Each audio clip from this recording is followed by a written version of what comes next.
Hello and welcome to Conversations with Crystal. I am your hostess, Crystal. Thank you so much for joining me for another episode. I'm quite happy to hear all of your feedback and who would you like to be interviewed next? I'm open to all of your suggestions, of course. Right now, though, I would like to introduce today's guest. And today's guest is a wonderful musician. He's a guitarist and a frontman and vocalist for the band The Crybabies. Please welcome Vince Porreca. G'day, Vince. How are you going today? Yeah, good evening, Crystal. Yeah, good. Thank you very much. Yourself? Yeah, very well now that all the equipment's working correctly. Fantastic. I was going to say you're the man, but anyway, you're the Superwoman. controller, superwoman, panel operator. Yeah, that's it. Now, Vince, you've got a band called The Crybabies, and I've heard you guys, and I think you're absolutely fantastic. Mate, the check is in. It's already halfway down your place already. The check is already in the mail there, Crystal. Good stuff. Yes, mate, it's already left. No, look, thanks for that, love. Yes, I know. I have seen you at a couple of our gigs, and always lovely to see friends and friends and music. I say music lovers, and I use that. I know Richard Clapton. That's his little sort of thing, music lovers. But that's what I say. We love our music. That's why we do it. Yeah.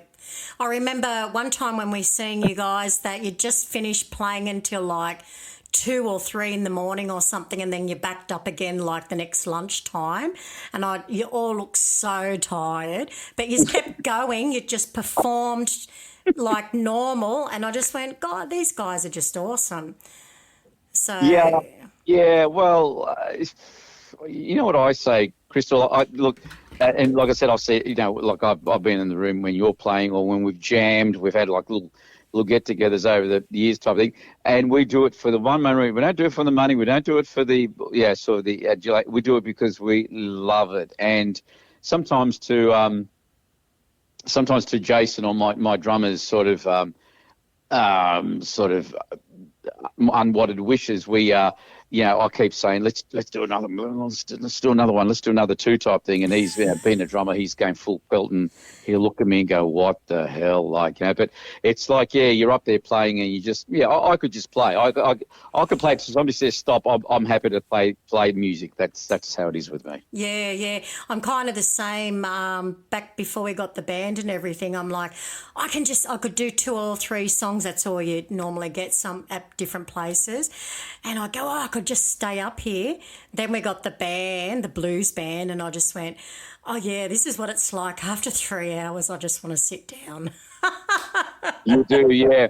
Well, I was like that. Like I said, prior to my my little surgery I had last year, I was like that. By the end of the night, standing up, singing, and playing guitar. I used to. My saying was at the end of the night was, if somebody had a knife to cut my legs off, my legs were what used to give me a lot of sort of pain towards the end after standing for close to 3 hours. But having said that, still loved it, and yes. I still love it today. Yeah, absolutely. I'm the same. Now, I know you've had the Crybabies. What would it be? About 9-10 years, maybe more? No, longer, Crystal. Longer. Yeah. Look, we've had a few different sort of variations of the band. We've had. We started, look, the original members, as we speak, the original members are Frank Minato, my bass player, and myself. We're the 2 original members. But since we started the band, we've had a guitarist called Ray DeZero. He was very, very well known around the music traps in Sydney, Ray DeZero. He passed away, unfortunately, a fair few years ago now. So, yes, we had, he was our original guitarist. And then we had a Kelvin on keyboards. We had a female singer, Michelle Fitzgerald, with us as well. We've had numerous amount of drummers fill in and play with us, but drummers, I don't know what the story is. And I say this, Jason has been with us for about 6 years now, and he's been the longest drummer we've ever had, and I think he's not going anywhere in the distant future. But drummers always seem to be sort of, I don't know, never really settled, or they're always itching to go somewhere else. But Yeah, transient, yeah, so all up, and then of course Ray Laudia. Lutzow came in about for about 8-9 years ago, and then Jason came in about 6-7 years ago approximately. So the band all up probably been together probably close to 15 years. Awesome. That's fantastic. That's not a lot of bands have that kind of longevity, so you're doing really, really well. Yeah, it is a fairly long time, and once again, like I said previously, it's not done for anything but we're pure. We just love what we do, and there will, of course, come a time when we're going to go, you know what, arthritis, or we just can't stand up anymore and play. This time will come, but I don't try and focus on that. I try to focus on today. I just do it one day at a time. Yeah. And 15 years I think is long, and I think we were late bloomers. I mean, I didn't really still start playing in a band live in front of an audience probably till a good, say, 12, 13 years ago. Prior to that, was just jamming, as we've all done for a long, long time, jamming and getting together with mates and all that. But 15 years has been a long time, and enjoyed every single minute of it. Yeah, absolutely. And it's interesting to me. What I think is really a good thing is the jam sessions with different musicians, because that's where you really learn. Totally. I've got to put my hand up, Crystal. I haven't been to a proper jam session or jam night for quite a while now, and I find just with the Crybabies, with the band the Crybabies, because we're probably playing just about every second weekend now. I just find that takes up a lot of my time doing behind the scenes, sort of organising things and ringing up, and then. I find when we weren't playing as much, I was much more sort of, I used to address the jams a lot more when we weren't playing as much. But now that we do have a fair bit of gigs around, I tend to find that, and maybe it's just an age thing too. I think maybe it's because as we're getting older, we just sort of try and not sort of throw away a lot of our energy into places where we shouldn't be. But like I said to you, I'm sort of basically retired now, and let me tell you, when people think you're retired there, Crystal, people think you've got all the time in the world, but I've got kids, and I'm trying to do a bit here, a bit there, and it takes up a lot of our time, and so music will always be there. But now all my energy goes into the Crybabies, or learning songs. And I don't know about you, and I know with your bands, their type thing. I don't know, some songs as we try to learn them that we've listened to, some songs take ages to learn, and other songs you can just do them after 2 or 3 takes. You go, oh, that sounds all right. You're right. Some songs are just easier than others, and I tend to think that maybe because some songs have like a bridge or a little passage in them that goes a little bit like all over the joint, and so therefore it's a little bit harder to it's not just the straight feel the whole way through. Totally. And that kind of thing makes it a little harder. So, there is a few songs that we want to bring in, but it's like, we need work on that. we completely concur with that. We say, like, it's. I'll say the boys, it's the oven, and Jason, and a lot of times will say, oh, that song's ready to play. And I go, mate, it's still in the oven. It's still cooking. Don't worry. We've got a good repertoire of songs. I mean, we don't, it is great to sort of bring in sort of, more of the old classics and all that. But I just find, with our repertoire, we've got more than we need. But it is nice to sort of learn an old classic and sort of and get it ready and present it type thing, which I still love doing. But I think probably the earlier years when we first started the Crybabies, I think that it was just more sort of, you've got to really put your head down and bum up and sort of learn these songs no matter what. But anyway, we're still doing that, albeit probably a little bit, but more probably a little bit leisurely pace these days. Yeah. Yes, it's not so full on. You can, once you've got your repertoire plus, then you can kind of bring in as you will, at your will. So totally. how do you decide what songs are coming in? Is it you who decides, or do the guys all go, oh, I've got a song, what do you reckon? How does that kind of come about? Yeah, totally. What you said first was basically I will pick most of the songs, being the Vocalist, singer yeah. band, vocalist and guitarist. I look, and as you once again, you being a musician as well, we understand this completely. There's a bottomless pit of cover songs out there that any one band can do. But when I started the Crybabies off, my main intention was to do, sort of the majority of our set, to do songs that people sort of don't really hear every day. Like, I mean, I love the Angels. We grew up with the Aussie classics, the Angels, Akadaka, Cultures. I love all those bands, but there's more than enough bands that cover that genre around Sydney and all that. So True. my idea was to do songs which, people go, oh, geez, like, for, just to give you, to give you an example, there's a song called by Fisher Z, which is called now I've got a blank. Fisher Z, so long. Yeah, that's a great song. Basically a one-hit wonder for the band. Mm-hmm. And so we do stuff like that. We'll do that. We'll do something like from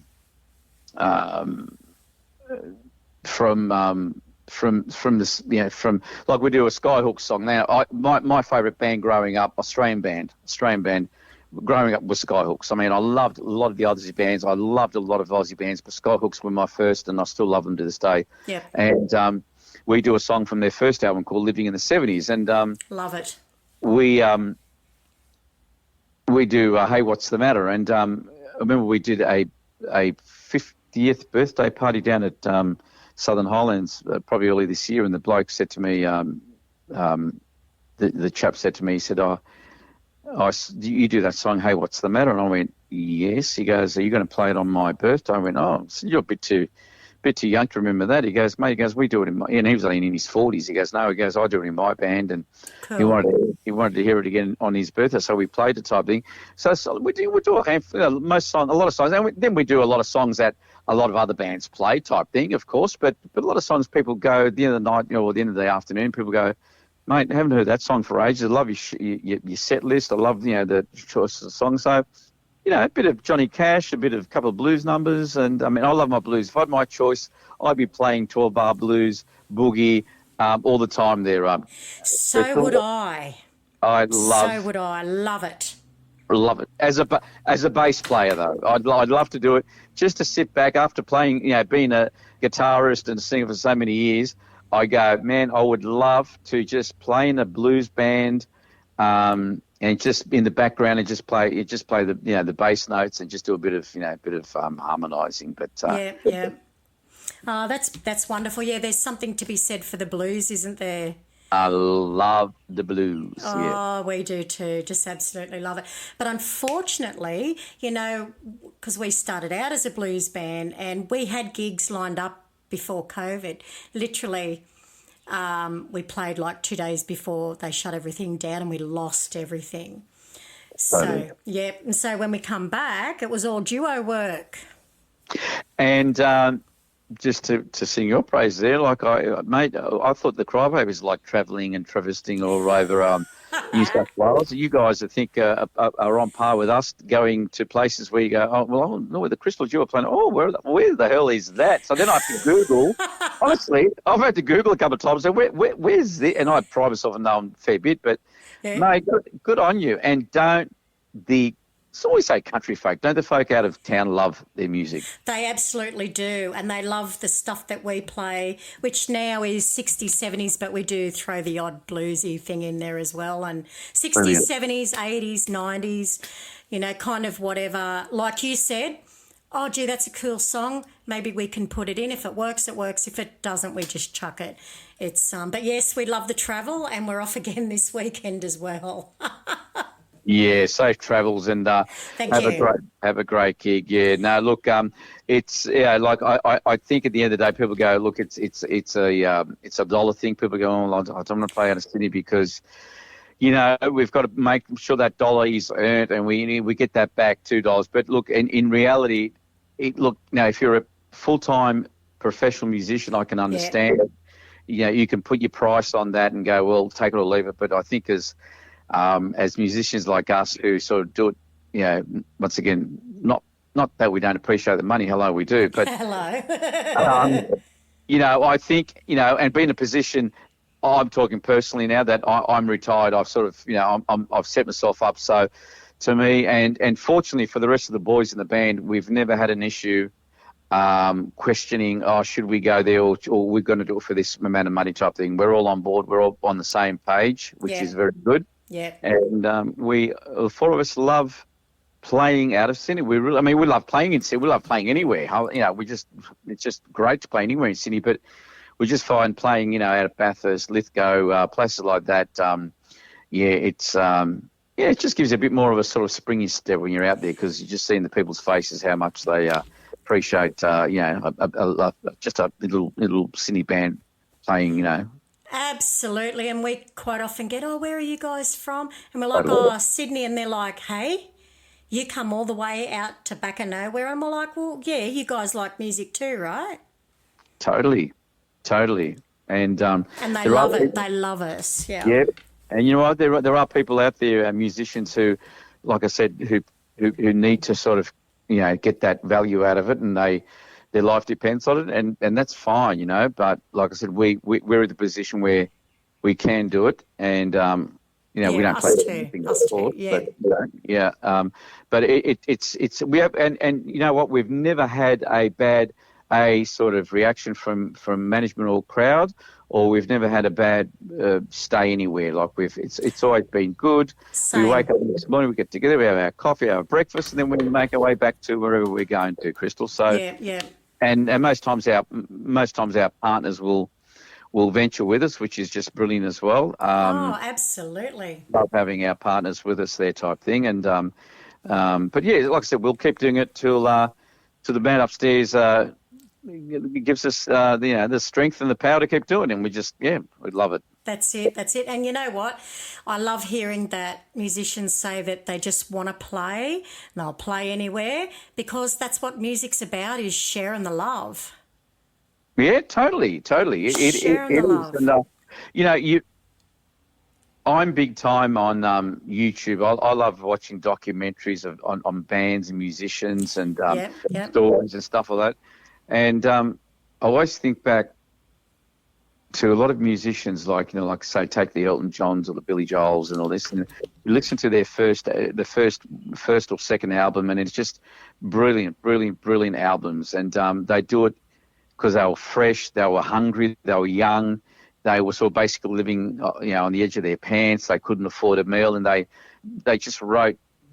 And they were doing it because they loved it. They were sort of like Madonna did. Like, she was living in basically a squalor type thing when she first started, and but she made great pop music, and it sort of all worked out well at the end. But that's why you do it. And not to say that I'm in that position now, but I do it because I just love, and I love watching bands. I've said this a few times to a few people.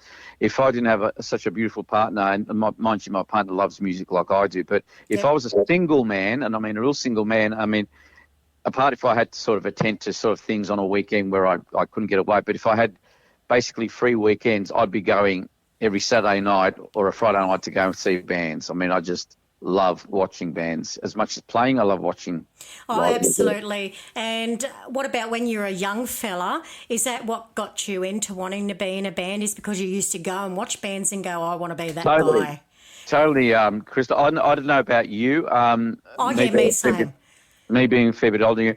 We used to go watch, but so we're talking, say, the late 70s, 80s, where on any given night of the week you would have pubs, clubs pumping music. You go from Blacktown to Brighton, Les Sands, from Cabramatta to Copacabana up there. There would be music playing, basically 6 days a week, and bands playing, right? And look, I remember we used to, me and my old drummer Angelo, we used to go and watch bands play, and we used to get back at 1:30, 2 o'clock in the morning, and I had to take out my guitar and put the thing on really low and just And I And just go back and play. just go, I watched him do this or this chord. But back then Yes. I was a lot younger, and so I didn't have the basic idea of where chords are. And as you know, as you get older, you learn and you sort of basically, mind you, like most people our age, I cannot read music or I can't read notations. I know chords and stuff, and I just play by ear and all that, like most of us do. But Yep. back then I was young, dumb and stupid type thing. So I would just do anything to go and watch a band. I didn't go there to dance. I didn't go there to pick up chicks. I just used to love just standing there Watching that watching, guitarist. watching the guitarist. And I used to go, how, because once again, because I had no idea of how music was made or how what you did. It just used to whip me up in a frenzy. I used to go, wow, that sounds good. I just used to know it just freaking sounded awesome. Yep. Absolutely, absolutely. I come from a bit of a different background. I learnt music, so I can read all that kind of Play stuff. So, keyboards a bit, did you, as well, or not? Keys? sorry. You play Yes. Yeah. keyboard? Yeah. That's where I started. Yeah, nothing, eh? And you know what it's like riding a bike, isn't it, Crystal? You probably still remember the basics, do you? Oh, of course, yeah. I've got a keyboard here, and I've got all the other instruments and stuff too. So yeah, I can sit down and I can read it. If I know it, it's just easier. But now too, as you grow, of course, as you said, you learn the different chords, the different structures. So yes, I sit down every now and again to play keys. I've always said I love keyboards. Yeah. Like once again, go back to sort of the blues type of thing. I mean, like the Greg Allman Band or the Allman Oh Brothers. yeah. We've got Oh, those. I mean, I've always said if and I hope it doesn't happen, but if Ray ever decided, Ray Lordy and mine, yeah. ever decided to sort of leave, the automatic thing would be I look for another guitarist, but I would definitely look for a keyboard player, just to have that sound. I love keys in a band. Yes, well, we've got keys in our band, and when the husband said about it, I went, "Oh, sure, you don't want another guitar? Like I'm happy to do rhythm and sing." And he went, "No, I really want a keyboard." And I'm glad we've got this guy Simon, because let me tell you, it just adds another layer. It does, doesn't it? You just bring it to another level with and look, good keyboard players, especially around Sydney, Crystal, are very few and far between because the really good ones are either playing in jazz bands or they're playing in really, really, really good cover bands. Yeah. And like I said, we did have a keyboard player. We did have a bloke called Kelvin Barry who was with us for a while, and he was all right. He played guitar as well. He wasn't fantastic at the keyboards, but he did enough and. Just having him there was great. But yes, no, I do love my keyboards in a band, and it's something which I don't know. By the time I sort of quit playing, will I have a chance to play with a keyboard player? I don't know. But anyway, time will tell. You know what? You've put it out to the universe, so who knows what'll happen now? There you go. Sometimes I don't think we'll look for a keyboard player, even though it's two guitarists. We'll look for a keyboard player, but then of course it all comes down to space and energy and time, and so that's another question for another day. But anyway, yes. So I know you play guitar now. Did you learn that as a young fella, or did you only pick it up as you got a little bit older? Learned it fairly early. How old would I have been? Probably about 17. Look, funny story. When people say what got you into music, look, there could be probably a handful of things with a lot of different people, me included. I remember being about 75, 76.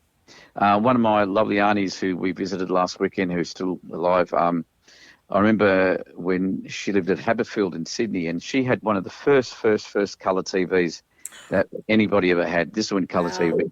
We went from black and white to colour TV. Mm-hmm. And we used to go there on a weekend, and I remember sitting down with my cousins and we were watching Countdown, as we did. Yep. And of course, it was a religious thing. We used to watch it every weekend type thing. And I remember Skyhooks came on, and they were doing a horror movie? I think it was first. Horror movie, yeah. And it was basically I went from black and white to colour, and that just got me. It just sucked me right in. That's probably why I still love Skyhooks to this day. It's probably my favourite Aussie band. Yep. Is from the first time I heard horror movie, it was just seeing Red Simons play guitar and Rongo Starkey. albeit with all the makeup and glam and all that, which I sort of, as a little 16 or 17-year-old kid, but anyway, for me, it was about music. Yes, yes. For me, it was the hooks. It was just the sounds I was getting. And it was just brilliant. And I that was part of it. But the other half to your question is, I had a mate. He was a mate. He was actually probably a mate of a mate of mine. He wasn't one of my close mates at school. A bloke called David Shirtlift, who still going around, plays guitar. Mm-hmm. A very, very good guitarist. He one day he at school, I think we were in fifth, year 11, I think year 10, I think it was, and I just started listening to music. I was probably about 15. Then I was just starting, my ears were starting to get pricking into getting to listen to music. And I was listening to Skyhooks, Status Quo. That was my favourite overseas band. Oh, they're cool. Yep.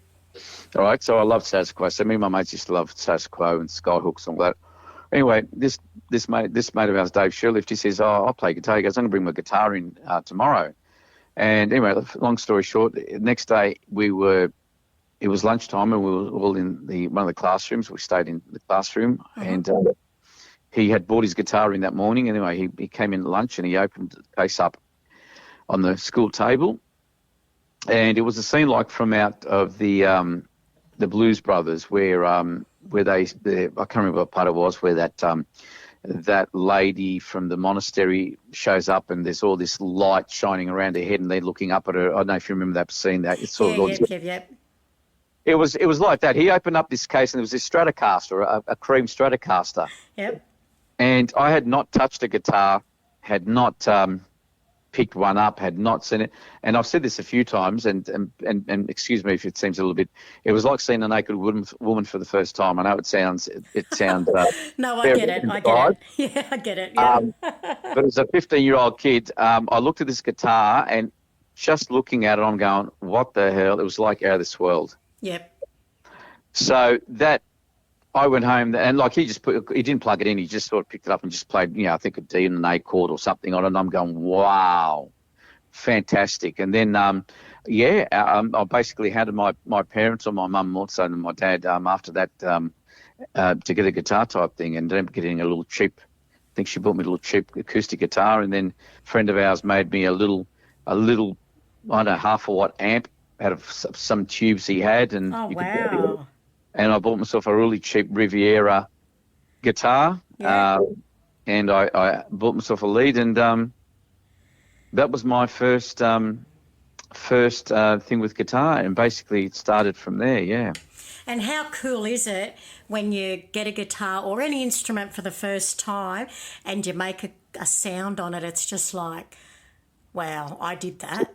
Chris, you're 100% right. This little amp it was like a transistor radio amp. But it's funny when you see documentaries on musicians and what they start off with, and you go, "Yep, I can," in a sort of similar way. And this one that he made me was, I had it up full bore. I could barely hear it. I had to you had to basically stand right next to it to hear anything come out of it. Yeah. But you did, and you continued on from there. When did you first start singing and playing? Singing was done out of necessity because I had a mate of mine, a bloke called John Bordovich, who used to live out at beautiful Kemps Creek. His parents' property on the farm there, because they had a farm there, and he was a guitarist as well, like me, learning guitar.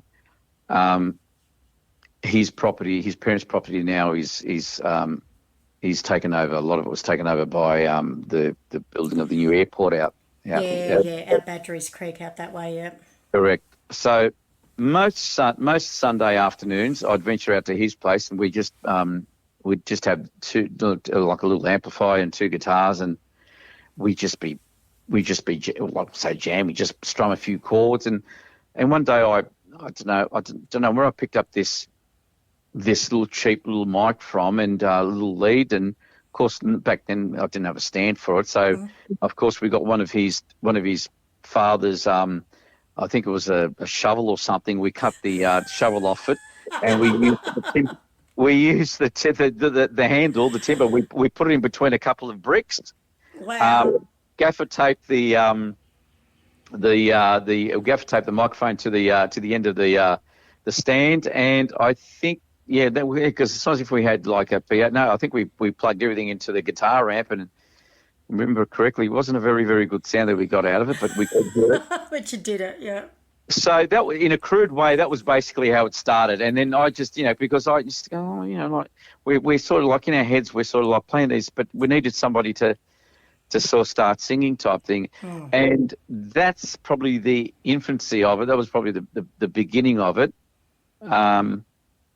And like the guitar, Crystal, and probably like you and your hubby and all that, we do it not because we want to show off or because look at me.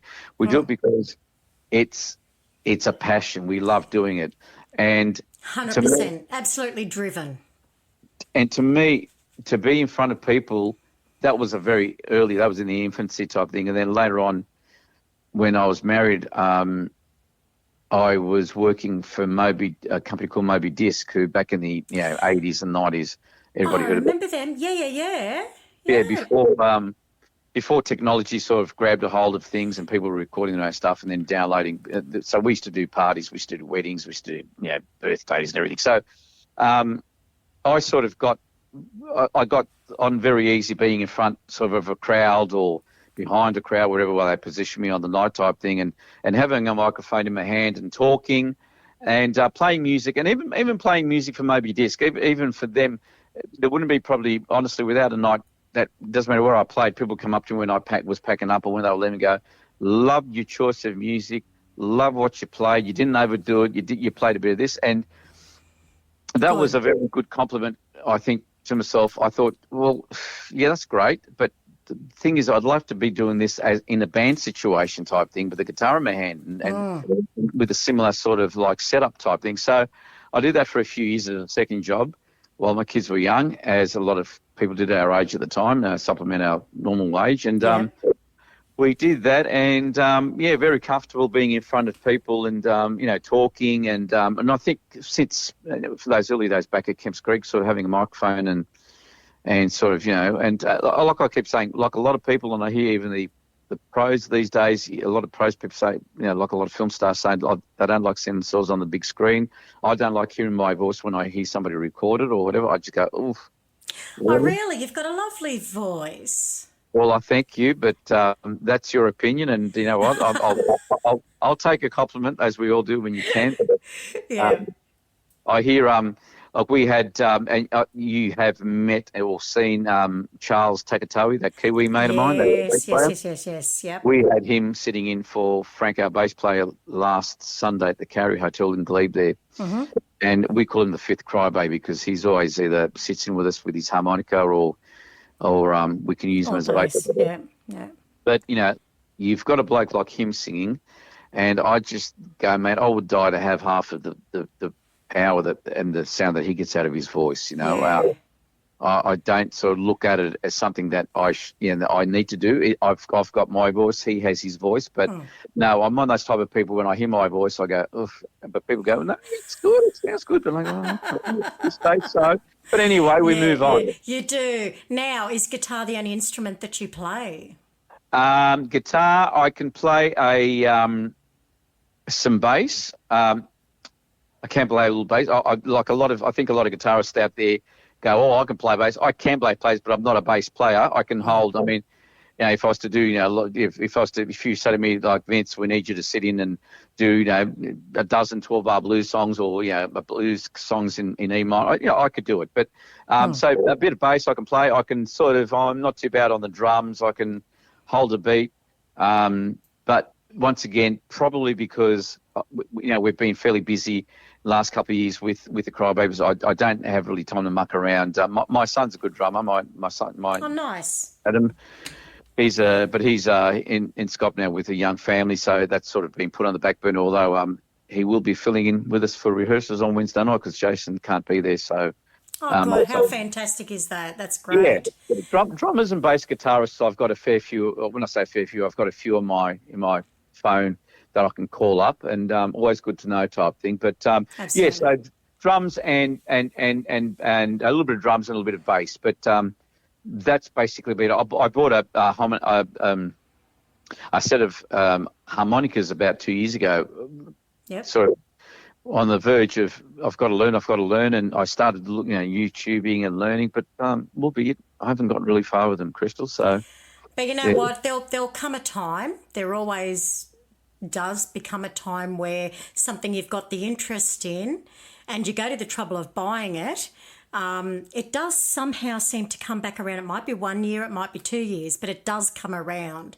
So I look forward to that. Actually, that'll be fun. Yeah, haven't given up. They're still there on in my little TV stand in the cupboard there type thing. When I took on the TV, I look at them and go, I should pull those out and have another whirl at them. But anyway, we will one day hopefully have a bit more of some quality time with them. But right now, it's just mostly guitar. Yeah, look, I'm the type of person when I'm sort of working songs out, I just go from one, if I could learn the lyrics of a song, when I say learn them, get them in my head. Yep. And get them sort of implanted as much as I could quickly pick up guitar, it'd be brilliant. Because when I'm learning songs on, like on with YouTube or whatever type thing, like I'll go down and they're like, that song's great. Oh, this song's here. So I'm going from song to song to song, and I go, man, I could do with a bit of work, I can finish that song off. But lyrics is a different thing. Lyrics is something which I've got to really, really work at. I mean, to get them in my head. Yeah, absolutely, absolutely. And I find too, I don't know about you, but sometimes if there's songs that have a similar riff or they have similar words or they have the same kind of pattern throughout, sometimes before I know it, I've got a verse in there of some other song and I'm going, that's not quite right, but it fits and people don't really care. You're totally right. I'll tell you, when I say funny, we played at the Gary Owen Hotel in Balmain about not long ago, yes. First time we were there, and lovely little hotel, very, very similar to the Cowrie, very, fairly small, basically playing between the bar and the people in front of you, so you haven't got a lot of room. And the first song, because I do the set lists as well, basically, I try to mix them up a little bit. But anyway, so the first song we had to kick off on was Substitute by The Who. Now, honestly, with the band, I've probably played the song probably 100 times.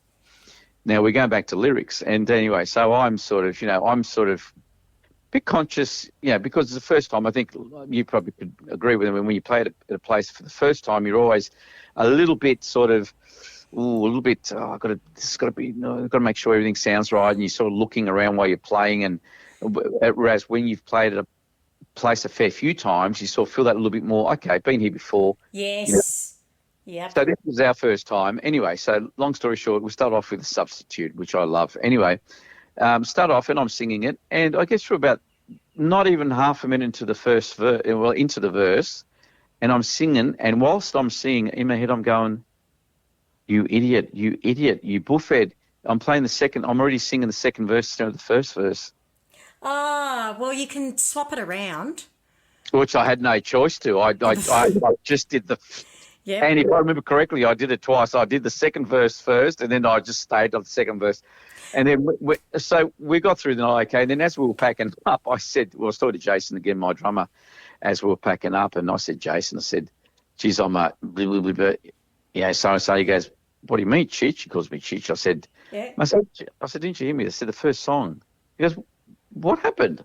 I said, mate, I said, Substitute. I did the second. He goes, mate. He goes, I didn't realise. He goes, who? I said, I know. I said, but it doesn't matter. But it's me. I realised. And like you said, maybe nobody much in the audience, the crowd probably would have realised. But you know what? It happens. You know what I mean? And you just kept going. That's it. You just repeat the verse, or yeah. That doesn't matter anyway, because everybody's having a good time and dancing and they're digging the groove. So it doesn't really matter. Now, how did you come about the name Crybabies? Good question. The question, funny enough, a fair few people ask. And I always go back to bands with their names. I mean, when you think of a band like the Beatles, or where do they get the Beatles, or even Sydney band, the Cockroaches, before they came to Wiggles. Yep. Look, it was a band that when we first started, was up to me basically. I said, "Oh, Vince, you're fun." And I go, "Oh, okay, fair enough." Because you're good. You're good talking and all that. And anyway, it was. It didn't take me too long to be totally honest. I had a list of. I went home one night and I had sort of a list of all different names of just cars, of names of sayings and stuff like that. Anyway, I came up with the name called the Fun Coolers.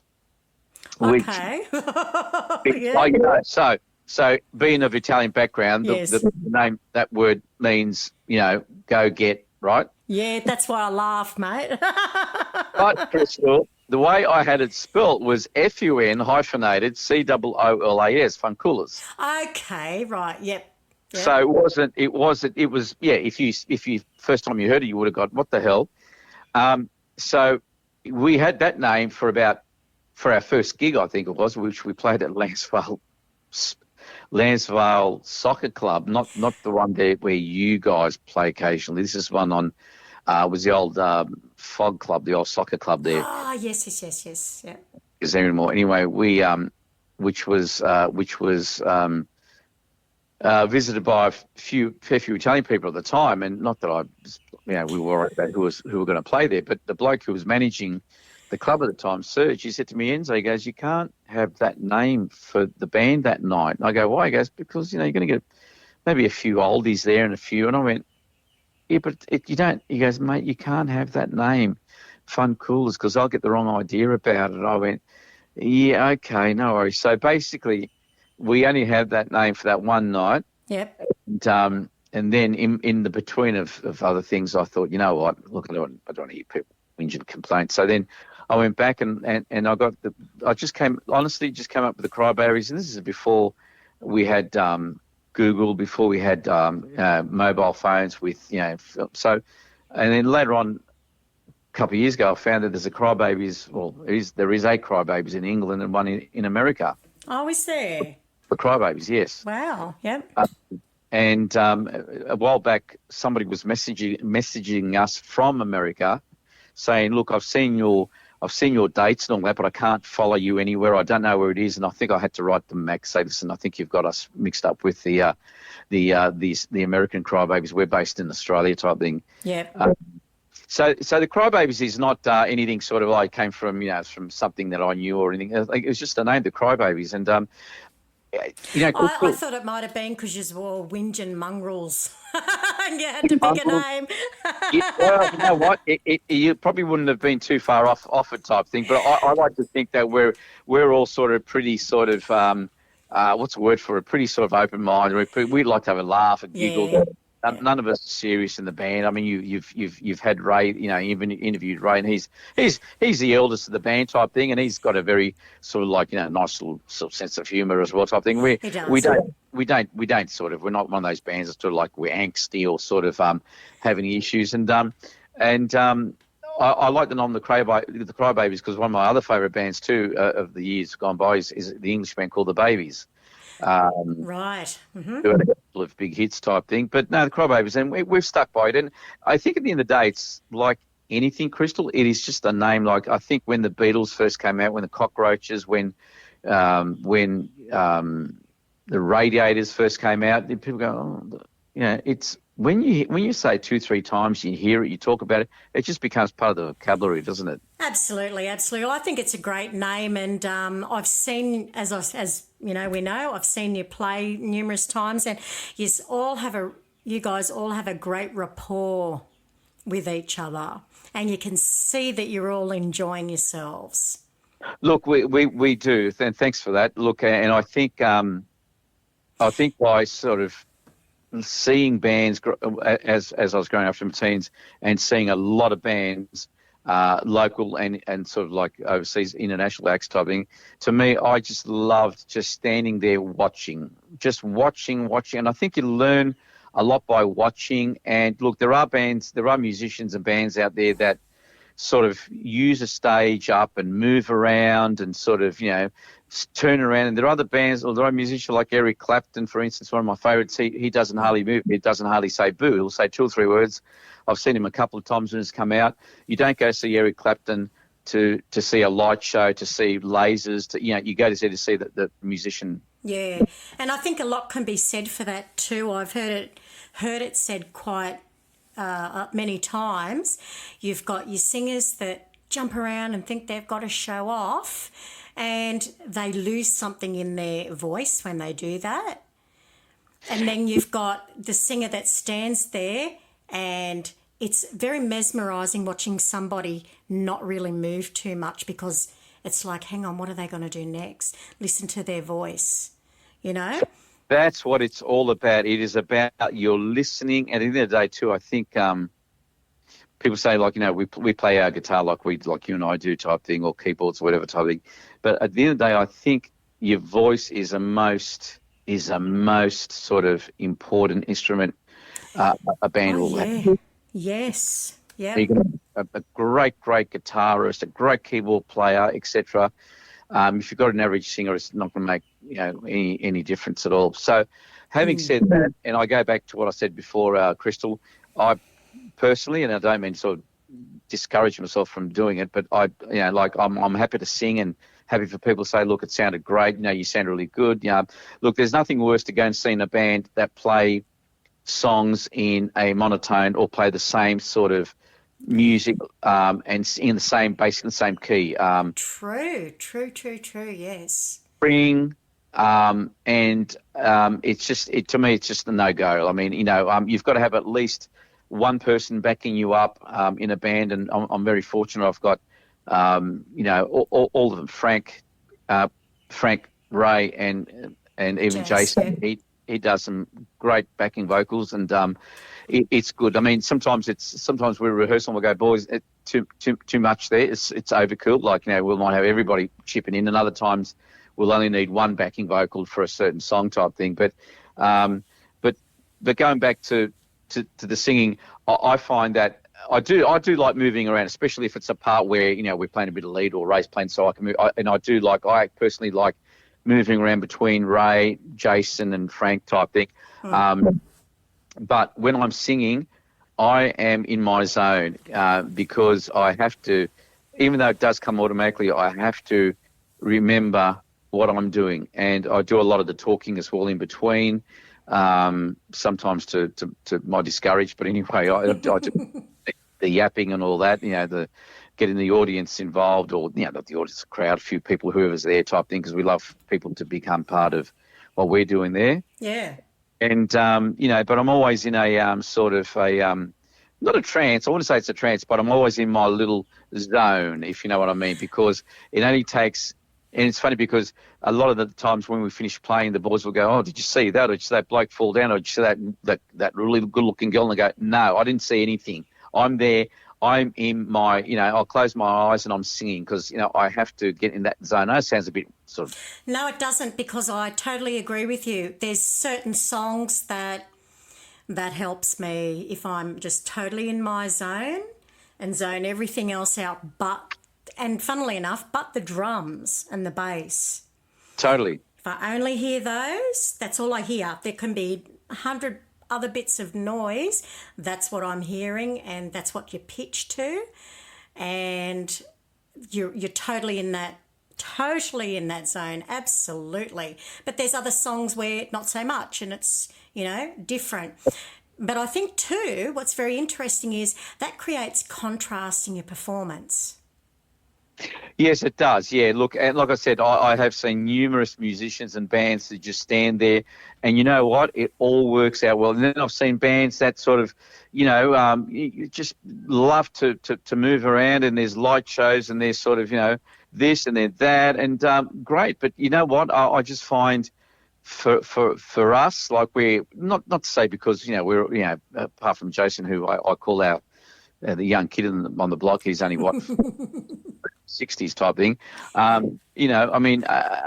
think if we were 20, 30 years younger, we probably would probably have a little bit of a different alternate sort of view on what we do, in front of people. But we sort of do all right. I think we do all right. And at the end of the day, you're there to listen to the music. It's great people, jump around a little bit or, carry on. But I think at the end of the day, and I'm taking what I grew up with, I go and see a band. I don't care if you're standing there, if you're sitting on a stool, mate, it's what's coming from your hands and your mouth that I'm there for. You know what I mean? 100%, and that's what I kind of mean too. You know, there's no need to dance around, because if you're losing the quality out of your voice, then Totally. what's the point? You're not doing yourself justice, or the song justice, or your fellow musicians justice.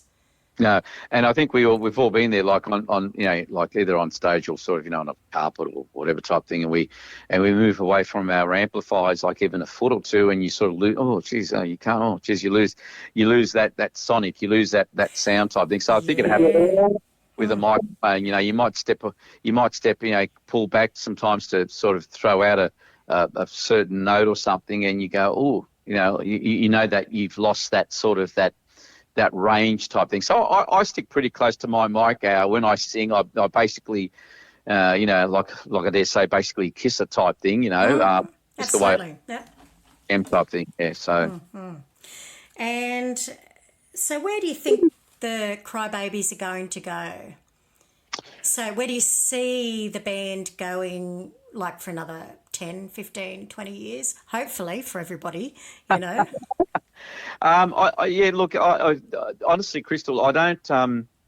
I think this, like I said at the beginning of the interview, this setup that we've had now is probably the longest, because we've had Jason in with us for about 6-7 years, and Ray's been there, and so we've had this incarnation probably the longest, probably 8 years, the longest type thing. So look, if we could probably get maybe.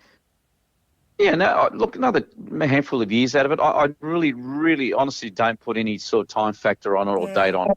I'm at the old adage there, Crystal, we are not getting any younger, but we don't know what's around the corner. But having said that, I believe in music does do wonders for humans. I say that in total honesty. We know how 100%.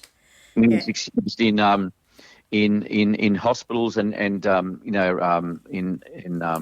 homes, nursing homes, and for women. I think it does as much for us people at our age type thing. And I'll keep singing. I keep saying I'll keep singing, keep playing the guitar until something gives up. Maybe till my fingers start I do have a little bit of arthritis in my left middle finger type thing, and I do feel it, but nothing sort of too serious yet. But apart from that, I think as long as we're all sort of fairly sort of healthy and robust, we can keep it going. But no particular date or time given.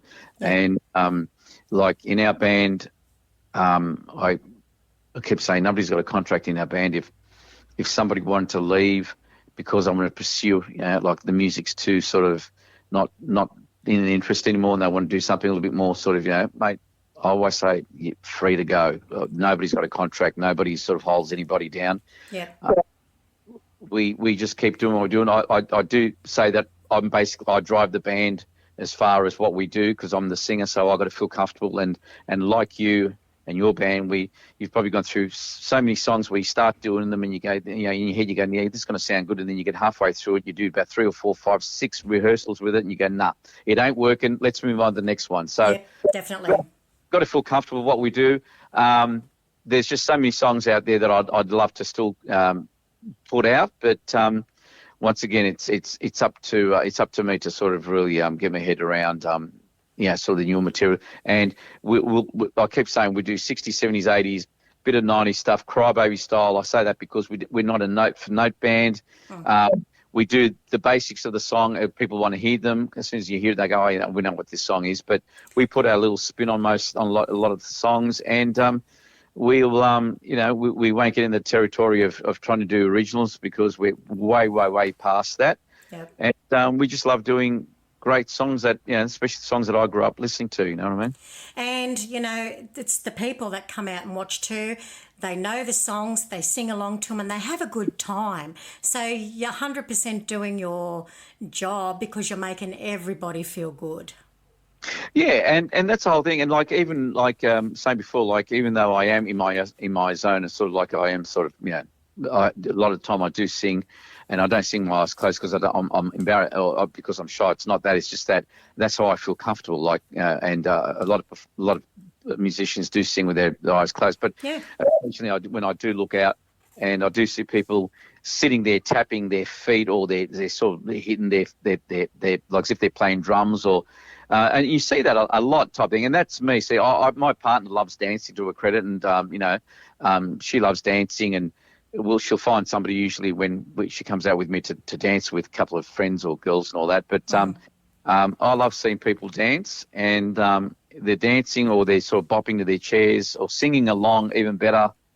You can imagine being a person who wrote a song, and 30, 40 years later, people are still singing to, and actually see them singing to your song. That'd just be brilliant, because it's brilliant. Absolutely, absolutely. Now, have you got a funny story from your time as a musician? Funny? I do have a funny one. Funny or interesting? Yeah, look, I'll tell you one we did. I'll tell you one I did, and this wasn't with the Crybabies. It was with a person that you and I both know, and you had him there a few weeks ago, Sean McCarthy. Oh, I love Sean. He's so nice. He is a lovely, lovely bloke. I'll tell you two quick stories about him. The first one is back we're talking about probably about a good 12 years ago, there used to be at Parramatta, there used to be jam nights. Don't know if you ever went there at the, what was it called, the pub there at Parramatta? You know what? Not Parramatta. I never went to Parramatta, no. Okay, so there used to be a brilliant, brilliant jam night there, right? This is prior to me having, this was probably me having the Crybabies. This is where actually it all started. Mm-hmm. So this jam night, it was a Monday night too, I remember, because it was the beginning of the week, and then I'd come home and I'd say to my wife, I'm going to the jam, and she wasn't too impressed at the time. Yeah. Anyway, story. Yeah, different story. Yep.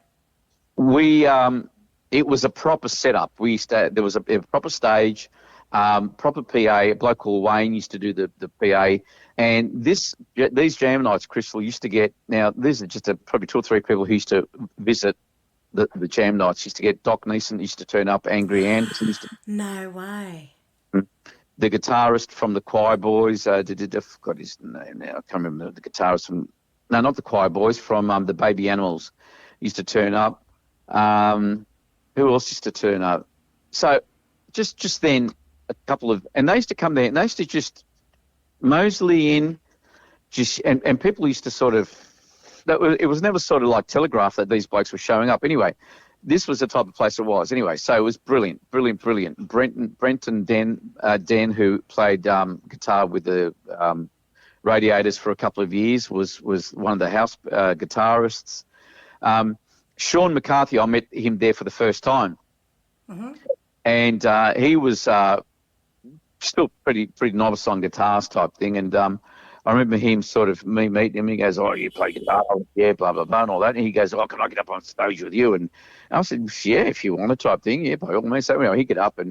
And back then, I don't think he was that sort of, not saying capable, but we're talking about, and we'd be sort of playing the song, and halfway through a song he'd come up to me and he'd go, what key are you playing in? What key are you playing in? And I'm going, shit. I'd go, sure, D.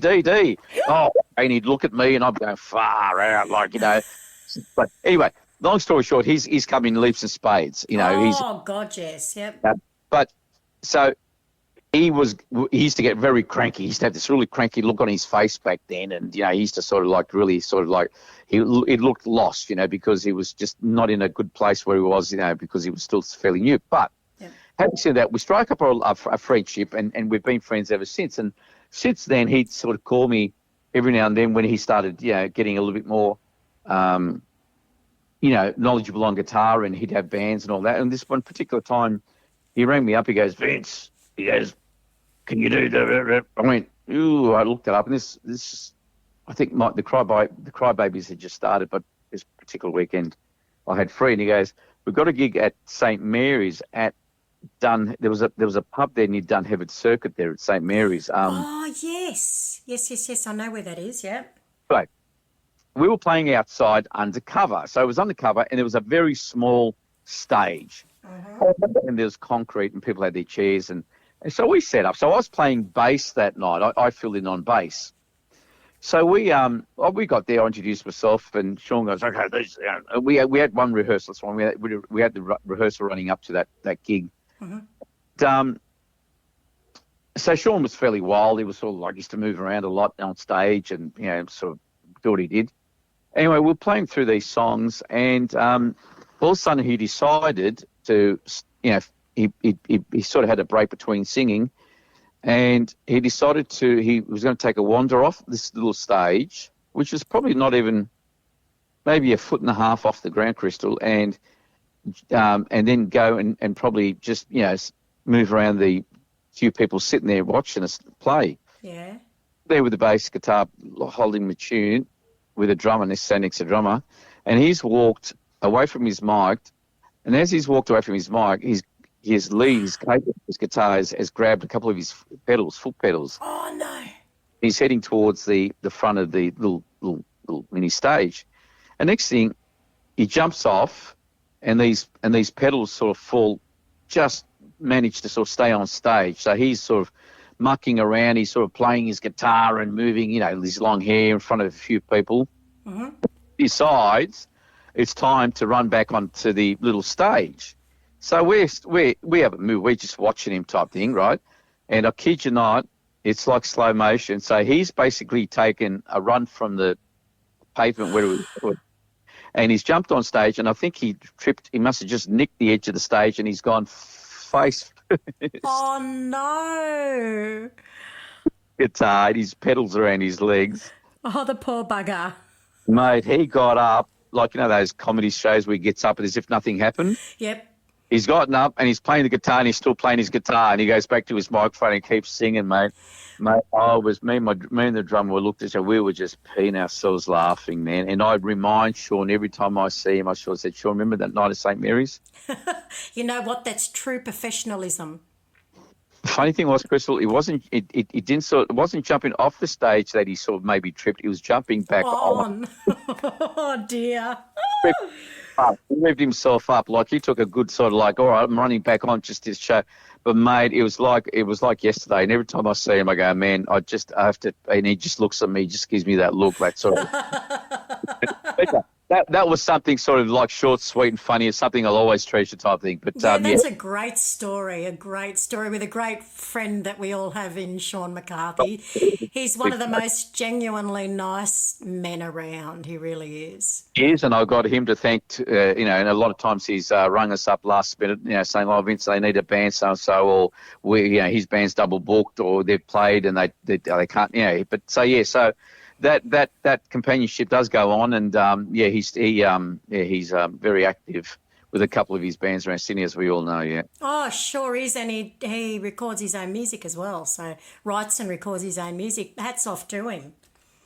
Completely, he's jumped leap and bounds to what I do. I don't have the time, probably not patience. I don't have the time or the tenacity or the brains to even think about doing stuff like that. Like I said to you earlier, give me an amp, plug me into the guitar, give me two or three little pedals and a mic, and I'm happy. Yeah.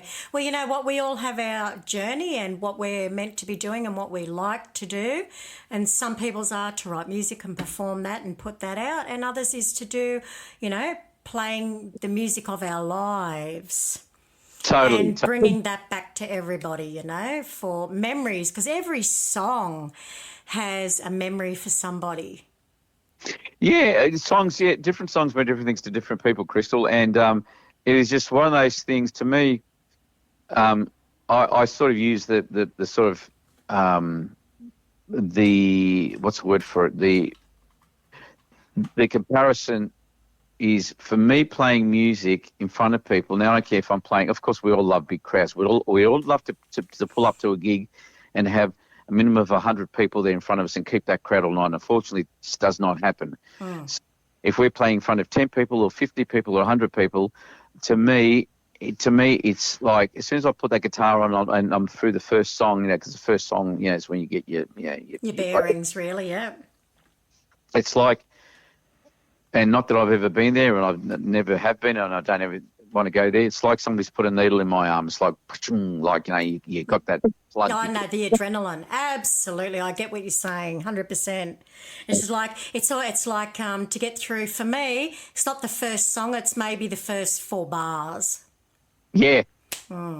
Totally. And once you got through that, it's and of course then you're always saying, is everybody's vocals coming? Everybody here all right? And everybody hears things a little bit different to each other type thing. But like I said, Ray's really good. He does. He's got a nice setup with the mixer, and so 9 times out of 10 he'll do our mixing. Although this weekend we're up at Coleroy, and from what I've heard, they've got their in-house mixing, which is going to be a very welcome thing for us this Saturday night. Yeah. But Ray does a very, very sterling job mixing the band sound. And, of course, as you know, every venue is different. Oh, 100%. And sometimes the acoustics in there are just so bad, and sometimes they're absolutely fantastic. You're completely right. Yeah, and you've got to adjust. What we've found is adjusting like the speakers for that. And sometimes you don't get it right until after the first set. Oh, easily. You might have a little bit of feedback, just every now and then, just a little bit of a little squeal coming in, and you go, yeah.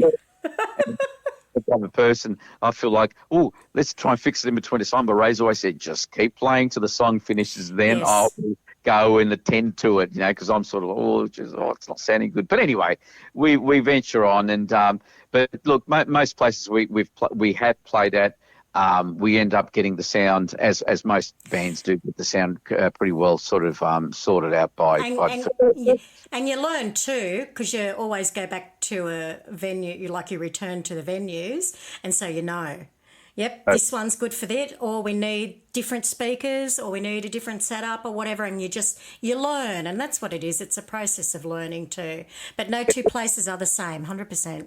100% correct there, Crystal. And, look, we're sort of very fortunate these days, because when I was first starting off, with the instruments or amplifiers or anything like that, I was still at school, I wasn't working, and everything just seemed completely out of league, like money-wise. And I think we're very fortunate that we have some really, really quality gear that at our fingertips. And to be totally honest, not saying that things are cheap, but what probably was a lot of money 30 odd years ago, comparably today, is very good value. Absolutely. And you know what I like? The speakers and amps and everything, except for an AC30 and a Marshall, of course, aren't as heavy. The speakers are now quite lightweight, but they have this amazing sound that come out of them. They do. And we look, Ray is, once again, he is our sort of, like you said, we all have a part. I'm the person who sort of has to work out the songs. Basically, I've got to learn the lyrics, so I've got to do this and that. But Ray is the man who takes care of our sound. And so when he says, look, I've gone hunting, I've been researching, blah, blah, blah, blah, blah, these speakers, mate, I don't even question it. I go, Ray, and that's what's happened with the system that we have now, this system. It's something that he looked into, and he's not one of these blokes like I'm very sort of what's the word for it? If I like something, I can't really wait to sort of I've got to. I'm compulsive, right? So yeah, right. Yeah, me too sometimes. Yeah. He isn't.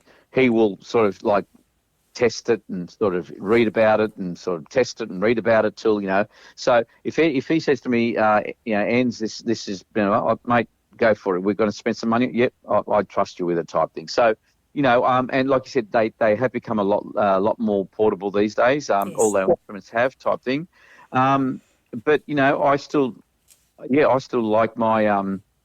I do have a Marshall quad box in my hallway of my house. So do we. Nicely covered, so all the dust keeps off it. And I think, Crystal, I bought it out at Bathurst about 5 years ago, and I think I've used it twice. Would love to take it out somewhere, but mate, really, I mean, nah, it's not. Blow your head off. Apart from the fact that they're quite heavy, you just couldn't use the volume anymore. No, not for most of the venues we play. I mean, look, it's really not needed. Look, if you're playing your big, your sort of your clubs where you've got the auditorium and stuff like that. I know Sean does use his marshals a lot, and albeit sometimes I've seen him, I've gone to hear him play, and sometimes even myself, and I love loud music, I go, okay, maybe a little bit, but look, that's all horses for courses, but. I grew up, watching bands play through their stacks and all that. But, today I think it's all done the 360. A lot of professional musicians out there, like I said, using the Vox 30s, the Vox 60s. I've been using a little artist brand tube amplifier, which is a bit of a work off from the Fender Blues Junior type.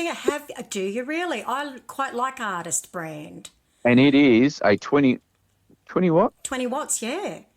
And I've been using that. Albeit we mic it up. It is more than you need. And I mean, I used it on last Sunday to carry, and I think I had it on the max. I think my volume. I think I had about 3.5, 4. Wow. And of course, we were mic'd up type thing through the back. So. The thing is, then people go, well, it depends on the sound. Like we're not a heavy metal band. We don't need to have that sort of that ferocious sound. We're sort of playing your classic pop rock covers type. You know what I mean? Yeah. But I'm more than happy to carry. And Crystal, the thing I have learnt, and probably because I've always had the room to be able to do it, is I don't know about yourself personally. I always travel with 2 amplifiers in my vehicle. Oh, yes, you learn that real quick. Yep. We were at a gig and the husband was using my Strauss 30 watt and it just decided to die. Mm-hmm. So now we don't do that. We make sure we've got ample things. Oh, absolutely. And what do you call it? The mixing desk too? Oh, don't talk about that. It's funny you brought that up because up until about 6 months ago, I was actually bringing my mixing desk with us as well when we played anywhere. But having said that, I stopped doing that because when we purchased our more recent one, more than capable. But then Ray has always said, look, if this was to die down, if something was to happen to it, he said we can always. He's of the knowledge he can plug us straight through some other way type thing. Now, don't ask me. But having said that, I probably still will continue to bring a second mixer with us type thing. Yeah, it's just that little bit of insurance, isn't it? It totally is. And you know what? Like I said, I've always had the room in my vehicles to carry, so I always carry 3 guitars with me. Sometimes I will use 3 guitars. Other times I'll use maybe 1 guitar, sometimes 2 guitars. But I don't want to be changing. And touch wood, I've never broken a string whilst performing. What about you? Touch wood, no. And I'd be there in my break, my 10-minute break, because if there's strings, no. Changing strings on guitar, even at home, I'll leave them right to the end. I go, oh shit, I really need to change them. And when I do, I go, how good's that? But I hate changing guitar strings, so I will bring 3 guitars with me. If I dare say break a guitar string, at least I've got 2 other guitars there. That's it. Now let's talk about your guitars. I have seen them, but why don't you tell the listeners what brand or what kind they are? Geez, what brand? Yeah, a bit of everything. I'm not one of these people that one of these persons that is a tech for any or a favour for any type of guitar. So I have everything.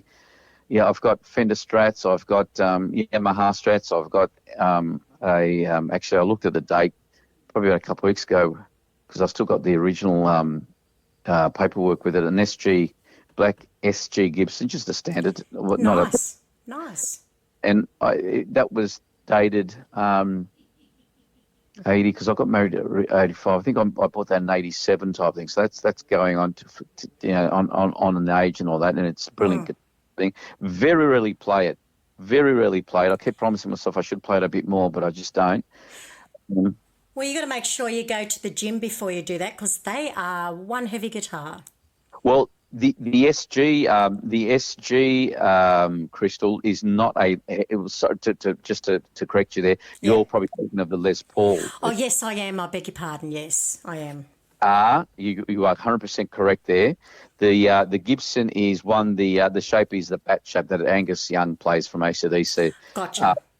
You're probably one of the lightest guitarists you would ever hold type thing. So basically, it's got the the Damasio pickups on it type thing for that really the rocky sound. But so I do have a Les Paul. I have a Greco Les Paul. I have Strats. I've got Americans. I've got a 76 Sunburst Strat made from the CBS years when CBS took over Fender for a couple of years, which cool. wasn't their best sort of period of time Fender. But anyway, I picked this up years and years ago, and that's another guitar I rarely play these days. But I've got Telecasters, I've got Yamahas, I've got a couple of artist guitars supporting the local brand as well. Ibanez's, Telecasters, bit of this, a bit of that. I'm sort of, I don't know about you, Chris. Once again, I'm sort of referring the thing back to you. I'm probably thinking as we're moving on in time and that, it's how many guitars does a person need, or how many, you read about Joe Bonamassa, he's got his house is basically filled with guitars, but Joe Bonamassa is not just a history buff as far as guitars and blues is concerned. He just collects guitars. For collecting. And now the thing is, we can only play one guitar at a time. We've got two hands. There was a time where I'd walk into a music shop and basically walk out with a guitar, even if I was there to buy strings or something, you know what I mean? Yeah. I think for me, it's really got to be like all I ever wanted was a Gretsch hollow body. That's right, you do, yes. That is. And it's a beautiful gold one. How could a girl want anything else? You've actually corrected. See, that's one thing I don't own is a Gretsch guitar. And I know Ray, you've seen Ray's one, he has. Yep. But I've not ever owned a Gretsch guitar. I nearly bought a Gretsch guitar. Actually, when I bought my last Yamaha Revstar, that was my second last guitar I bought probably just nearly under a year ago. There was a Gretsch guitar that I picked up, and it was like I had that in my left hand, and I had the Yamaha in my right. The Gretsch guitar that I was pursuing wasn't anything sort of really too fandangly. It was actually a Malcolm Young, who was the brother of Angus Young in AC/DC. Yep. It was styled on his guitar type thing, very basic Gretsch guitar, and I both loved them, but something made me sway back to the Yamaha. So the Gretsch's are beautiful guitars, and I love Brian Seltzer from the what are they called? Runaway Boys. Brian Seltzer, he plays the Gretsch guitars. What's that band called? It's hard when you can't think, isn't it? The Spot. You know what? I'll probably, when I finish talking, I'll go with that. The Stray Cats. Okay, there you go.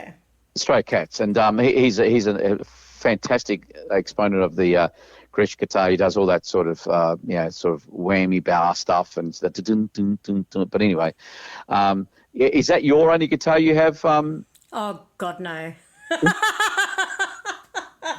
I built a guitar. I remember you.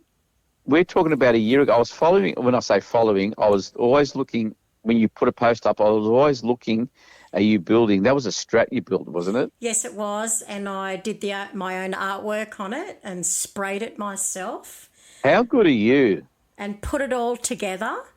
And I don't like the pickups. I want different pickups for it, but it's a really cute little guitar, and I always get comments when I take it out. So the thing is, there's a difference between you and me. See, I just don't have that thing to build anything. I just want to, if I see it, I like it, I want to buy it, I want to play it. I've never been into sort of building things and stuff like that, but that's me generally, not just music. That's just, I've got mates of mine who give them a hammer and a nail and a piece of wood and they can build, X, Y, Z. I've never been like that.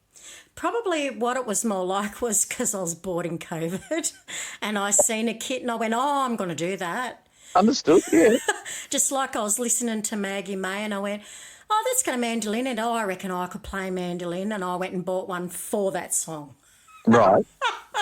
And yes, I can play it. Good on you. Look, that's during that time, a lot of people sort of did things which they probably in other times would not have even considered doing. Wouldn't have had time. Just wouldn't have had time. So in all that sort of yucky period, there were some things which made us turn the page and go, okay, well, we can't do this. Well, let's try this. Let's do that. And we've heard stories like that of people doing things, made them do things which they would have never have done, through normal times type thing. But having that, you're made to be applauded, because if you could plug that guitar in that you made and not give yourself an electric shock and No, I can't. Yes, it plays. It plays well. That sounds good, mate. Kudos to you, mate. Brilliant. Oh, thank you. Like I said, I don't like the pickups in it. I want to change those because they're not the best pickups. But apart from that, it works really good. Beautiful action on it. So brilliant. yeah. So no, I like different sorts of things. You play, and you've always playing through your Vox, yeah. Oh no, I could not carry that to a gig. No. To a gig normally, because I don't play in the band, I only play in the acoustic guitar in the duo. So I just plug straight into the desk. Into the PA, yeah. Yeah. It's funny with amps as well. I've got basically every single amp there. I've got Black Stars, I've got Marshalls, I've got Fenders, I've got I've got a bit of this and a bit of that. But I nearly bought a Vox amp last, probably over a year ago type thing. And it's one amp which I was looking at, and I was reading reviews on them, and I was watching people play, and I was that close to getting one. Oh, look, it's absolutely gorgeous. AC30, absolutely just beautiful, and will blow your head off. But super loud. Super loud on 2. Yep. And it's just like, oh my God. And to carry, you need to be a weightlifter, like I said, for. Yeah. You need to have your muscles around you. Yeah. Look, I totally agree. To me, I worked in the transport industry for 32 odd years with TNT, and then it became FedEx. So I was used to sort of picking up boxes and pulling stuff out of the back of the van. So look, I still don't mind. I mean, I do find now my shoulders are starting to play up a little bit. I think it's just a bit of wear and tear now, and but I still I don't mind sort of carrying stuff around. I don't really worry about it too much, but I do feel it at times, yeah. Yeah, oh, look, it has been, wheeled out on occasion, but it's, for what I'm doing right now in the duo, it's not appropriate really. So it's just the mini mate guitar. So. Yeah. Whatever makes you perform at your best and feel the best, mate, stick to it. Oh, 100%. I 100% agree with you. Well, Vince, I think we might call it a night there. And look, I really appreciate that you've taken this time to for me, especially we had a few little technical issues at the beginning, but I sorted those out. So, I really appreciate it, and I hope to catch up with you soon on the radio station. Will do, yes, and hopefully we can tee up a time when, as I've said now, we'll get into the mad part of the year type thing, but maybe sometime in the new year. Oh, definitely. We shall. We'll have a chat later. All good. All right. Well, I wish you and the Cry Babies all the best, and happy gigging, and I'll see you around the traps. Thank you very much, and all the best for Christmas and New Year for you and your hubby, okay? And you guys too. Thank you very much. I'll see you later. Cheers. Good night. Good night. That was Vince Porreca from the Crybabies. Thank you so much for joining me this evening. I will have another wonderful guest for you next week, so I hope you can join me then. Until then, please stay safe, stay happy, stay cool, stay awesome, and most of all, please stay tuned to my channel. Good evening.